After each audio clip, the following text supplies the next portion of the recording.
One of the most controversial issues in the world of sport, or anywhere else for that matter, is racism. Every so often someone comes along who argues that black people do so well in some sports because they have natural talent or gifts that other athletes just don't have. Then they link this to their so-called race. These kind of theories started in the 1960s and they've been bubbling away ever since.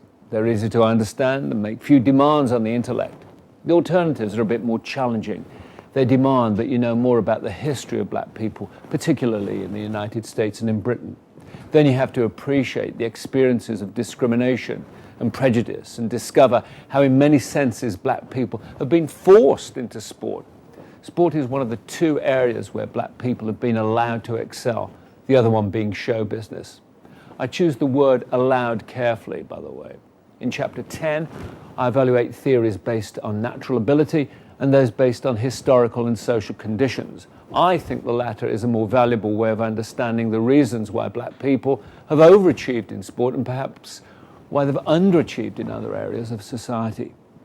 From this perspective, it has nothing to do with nature and everything to do with culture. Race and racism excite heated debates in sport, and they should.